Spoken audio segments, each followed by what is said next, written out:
നമസ്കാരം. വളരെ വേദനാജനകമായ ഒരു സംഭവമാണ്. അമ്മയുടെ കണ്ണൊന്ന് തെറ്റിയപ്പോൾ പാതി തുറന്നു കിടന്ന ജനാലയിലൂടെ പിഞ്ചു കുഞ്ഞ് 12ാം നിലയിൽ നിന്നും താഴേക്ക് വീണ് മരണപ്പെട്ടു. മഹാരാഷ്ട്രയിലെ നൈഗാവിലാണ് വളരെ വേദനാജനകമായ ഈ സംഭവം നടന്നത്. പുറത്തേക്ക് പോകാനുള്ള തിരക്കിനിടെ അമ്മയുടെ ശ്രദ്ധ ഒരു നിമിഷം തെറ്റി. അപ്പോഴാണ് ദാരുണമായ ഈ അപകടം ഉണ്ടാകുന്നത്. 4 വയസ്സുകാരി ഫ്ളാറ്റിൻ്റെ 12ാം നിലയിൽ നിന്ന് താഴേക്ക് വീഴുകയായിരുന്നു. 4 വയസ്സ് മാത്രം പ്രായമുള്ള അൻവിക പ്രജാപതി എന്ന പിഞ്ചു കുഞ്ഞാണ് മരണപ്പെട്ടത്. ഫ്ളാറ്റിലെ ഡക്റ്റ് വിൻഡോയിലൂടെയാണ് കുട്ടി താഴേക്ക് വീണത്. തലയ്ക്കേറ്റ ഗുരുതര പരുക്കാണ് മരണത്തിന് കാരണമായതും.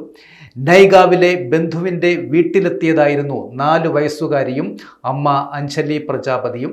വീട്ടിലേക്ക് തിരിച്ചു പോകുവാനായി രാത്രി 8:15 ഫ്ളാറ്റിന് പുറത്തേക്ക് ഇരുവരും ഇറങ്ങി. ചെരുപ്പിടാനായി കുട്ടിയെ അഞ്ജലി ഷൂറാക്കിന് മുകളിൽ ഇരുത്തി. ഈ സമയത്ത് ഷൂറാക്കിന് പിന്നിലുള്ള ഡക്റ്റ് വിൻഡോ പാതി തുറന്ന് കിടന്നിരുന്നത് അഞ്ജലി ശ്രദ്ധിച്ചതുമില്ല.